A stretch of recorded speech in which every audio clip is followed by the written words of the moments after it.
Cheers, everybody. We are back for another edition of Bourbon on a Budget. It's review time, and we are continuing from Tuesday's episode on Derby Week. And so what better to review than Old Faithful itself, but regular Woodford Reserve, standard Woodford Reserve. For those watching, there's a euphemism going on right now, but I've got the I don't even know what that word means, but you write for a living. So I've got the 750. Brendan's got the little teeny tiny guy. It's not even half as small as your bottle, TJ. Packs a little punch though, so it's okay. Brendan, how you guys doing tonight? Good, thank you. How are you doing, TJ? Doing great. Ben, I guess he skipped over you. So Ben, since he skipped Ben, how are you doing? No, we don't care about how you're doing. Tell us about Woodford Reserve. We're going to get into this review.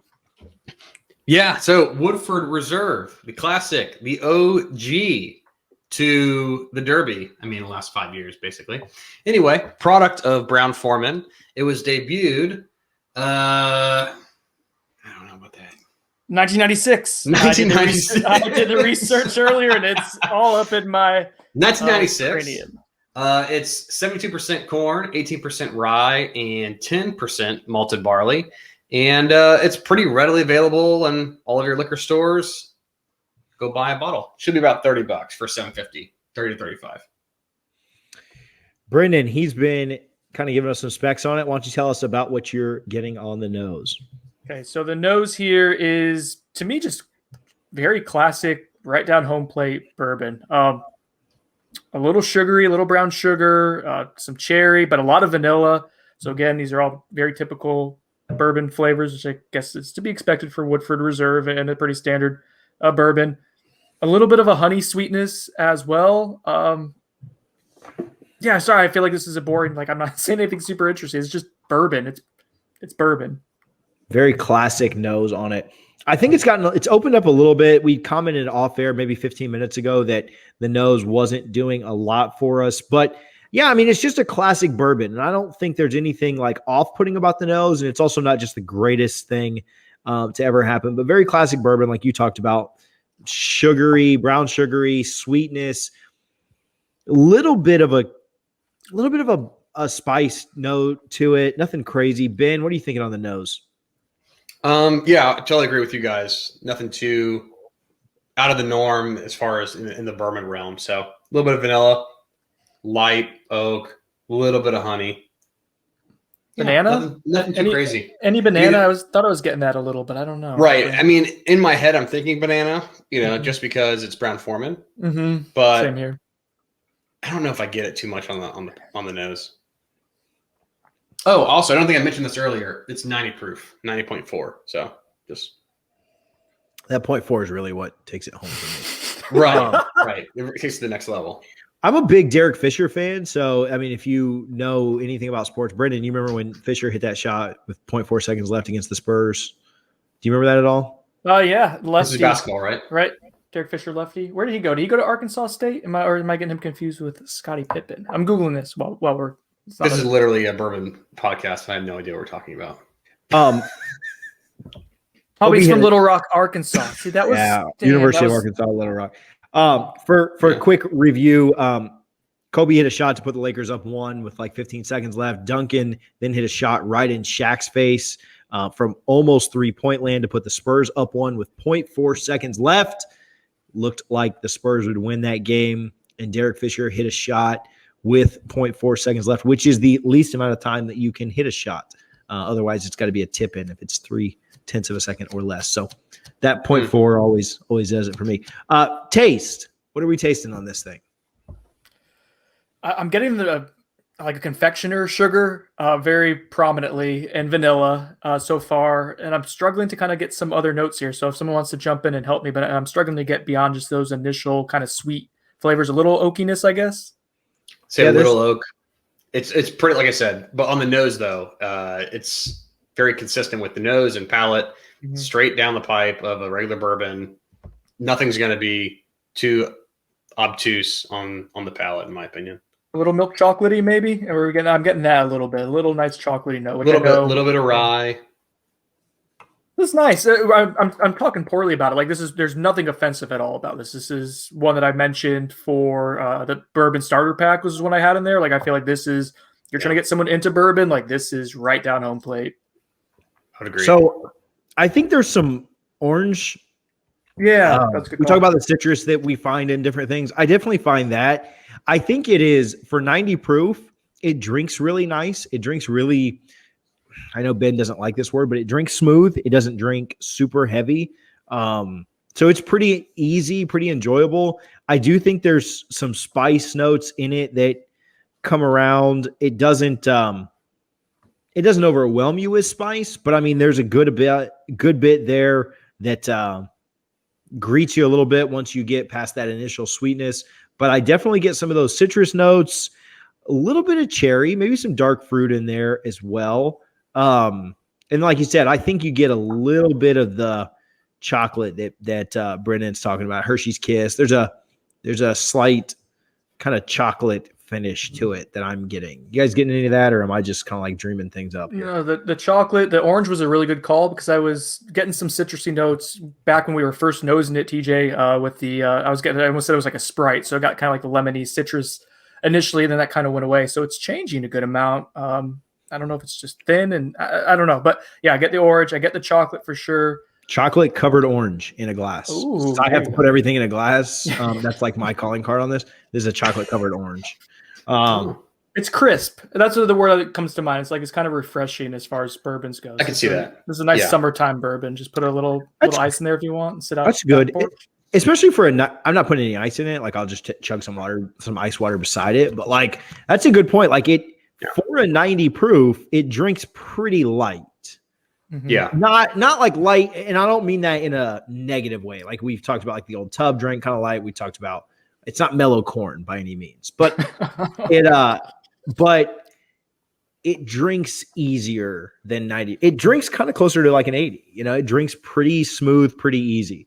How's it finish, guys?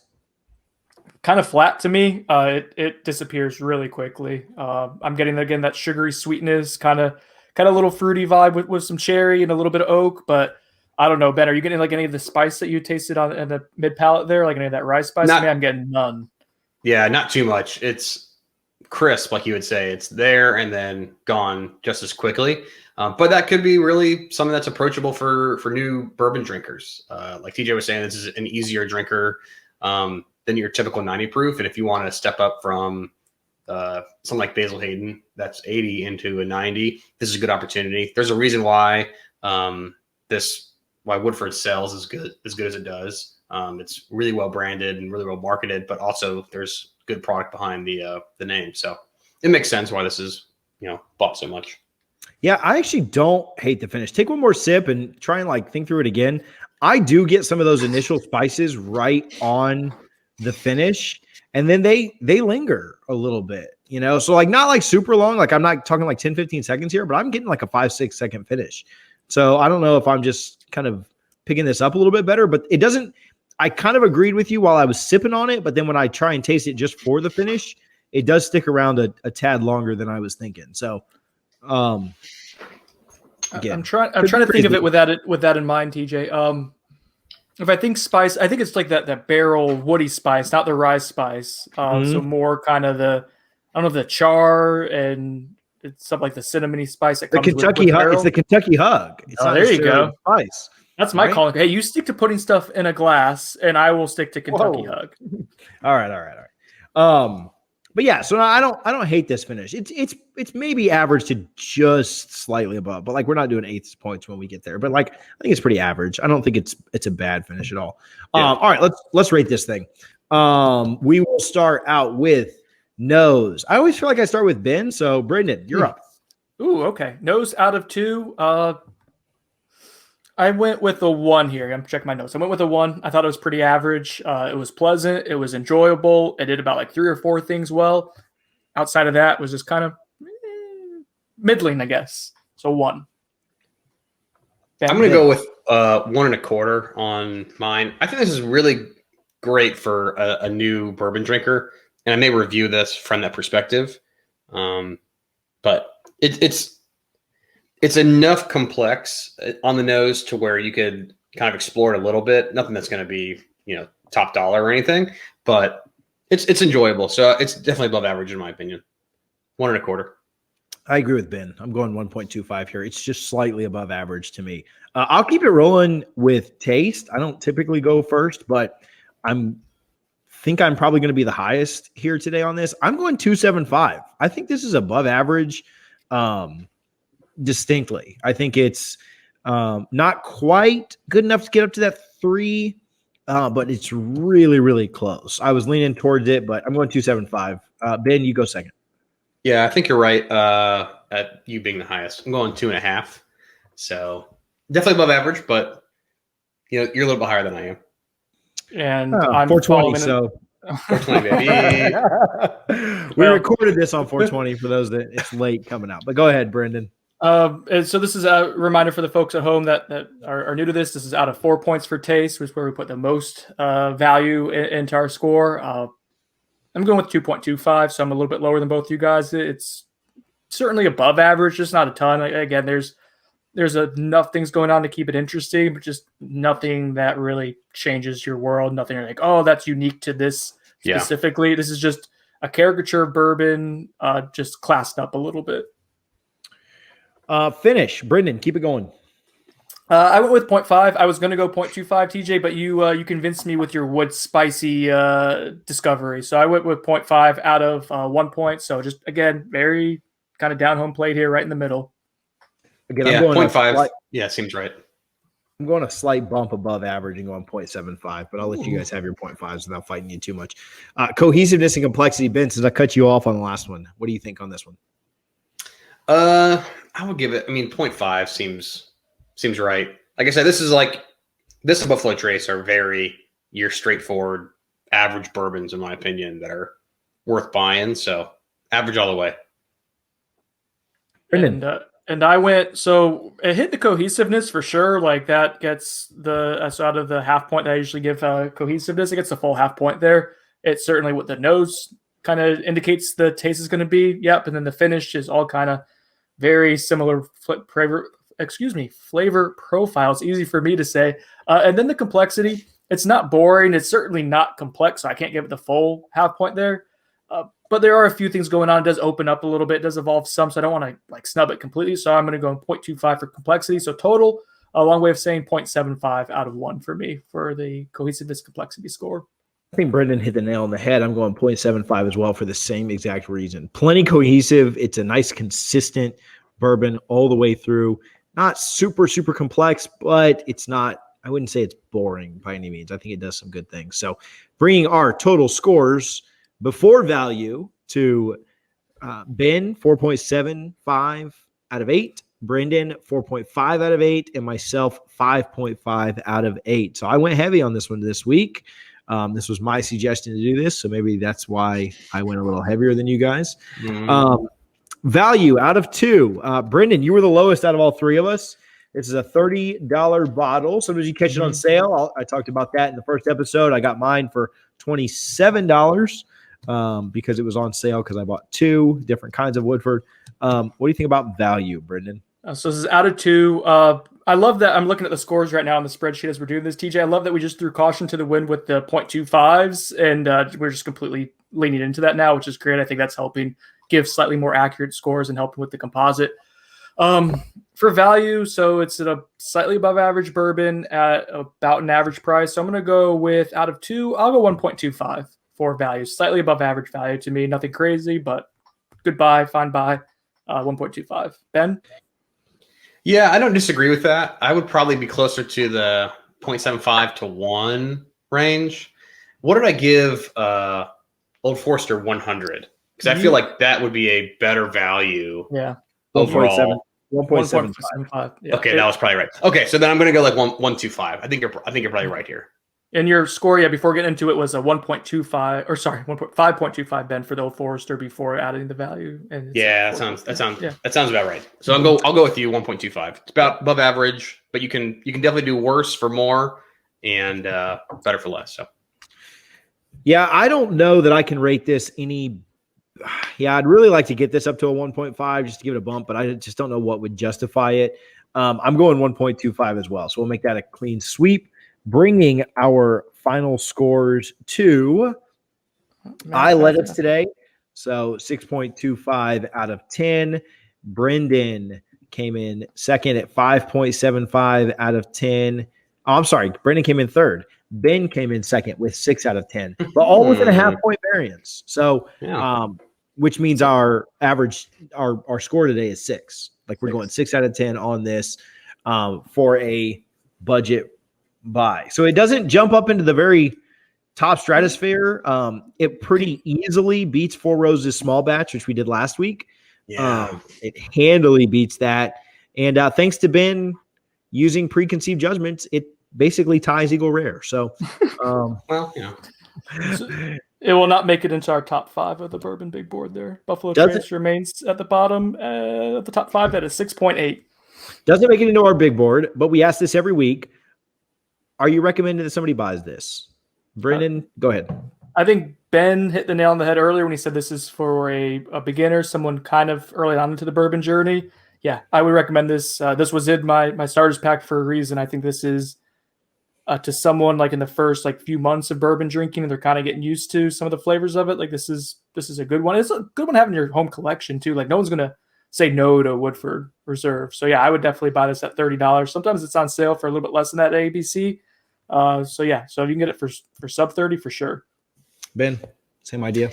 Yeah, I would say if you are shying away from the 100 proof product and you don't want to go Old Forester 100, because remember we're talking about Brown Forman on both of these deals, right? If you want to shy away from the 100 proof, then then the Woodford's a great option. But if you want to step up into the 100 proof realm, then I would probably lean towards the Old Forester 100 as opposed to this. But this is a great option for beginners who are shying into proof. What's good about this is, I don't know that I would recommend or not recommend you to buy this. I'm kind of indifferent on that. I could go either way. What I will say is that it's a fantastic pour that you can find. Fantastic. Let's back that off. It's a great great pour that you can find anywhere. Right? Like every bar is going to have this. You don't have to go to your local bourbon bar. Like you go to Buffalo Wild Wings and you want to sip on something neat. Like they have this, right? Like they have Woodford Reserve. So it's a good classic bourbon that you can get anywhere, and you don't have to just get like I don't know what would be like a margarita, right? Like, or whatever. So you can get Woodford Reserve, really good pour, and find it everywhere. So I was at a baseball game a few weeks ago, and that's what they had at the baseball game, right? So you can get it. It's in Mike Martin's all right, FSU legendary baseball coach's office. I mean, you already tweeted it out there. It's not like I wasn't trying to flex. I wasn't trying to flex here. I wasn't trying to flex here. Ben, was he trying to flex a little? Okay, hold on. I will counter. I'm going to counter TJ's point here because I feel like it's great if you don't buy it in a restaurant or bar. I feel like the branding behind Woodford is good enough where people will pay up for it. So in a bar, I think it's overcharged in a bar. You can go get, like I said, it's like it is not a $6. Give me anywhere. It's a $6 pour. No way. At Davidoff, it definitely is. Like they got $6. It's I think if you can get it for like $6 pour, like that's going to keep you happy through the evening. You could have multiple of it. I would agree. $6, but at $8, you're dropping off a bridge here at $8. Well, then you can start something else. You can get Eagle Rare Eagle Rare usually at $9. So what do you do? Probably go Rare just for rarity. That was my point with this though. At Buffalo Wild Wings, you're not getting Eagle Rare for $9. You're getting this for like $8. Right, like I'm doing beer at Buffalo Wild Wings. If I'm going wings, I'm going beer. The premise is wrong, TJ. Your premise is wrong. I get where TJ's coming from. This is a solid bourbon that you're going to find in most bars. Everyone's going to freaking out. And if you go to like an Applebee's or something like that, like that's going to be Applebee's. Well, that's the solution right there. Half price apps and Woodford Reserve. Like if you go to Woodford Reserve and half price apps, this may be the best thing that you find at an Applebee's bar. This may be the top shelf for Applebee's. I want half-price cheese sticks and a neat pour of Woodford Reserve. Oh, I know we're getting Brendan for his birthday. A gift Ooh, card no, don't get me. Do not. Applebee's gift card. Oh my gosh! All right, throwing this out there. I don't think Applebee's will ever be a sponsor of this show. Certainly not now. Not now. I'm making sure. Like, I don't think it would probably be one for any of my other podcasts that I do. One of like the 50 million that I do. But there is one like 2 minutes from my house, and it like for a while was like a meeting point for friends just because it was so close. My God, not only is the food terribly mediocre, the service is awful. It totally couldn't even justify the location anymore. Applebee's. To quote Michael Scott, Mm-mm. if Applebee's comes and asks to sponsor us, I send it back. I send it back. I send it back. And I send it back. On that note, thank you so much for tuning in and listening to us break down Derek Fisher's famous shot and Applebee's in Tallahassee. We will be back to review more mediocre point guards and below average. I mean, Derek Fisher is a good point guard. Below average restaurants next week. Follow us on social media, Bourbon on a Budget. We appreciate you guys hanging out. We try to have a good time with these. Go get a bottle of Woodford Reserve. Just don't tweet Ben about it because he'll judge you. Don't get that at Applebee's either if you go. So see you guys next week. Cheers. Cheers. Cheers.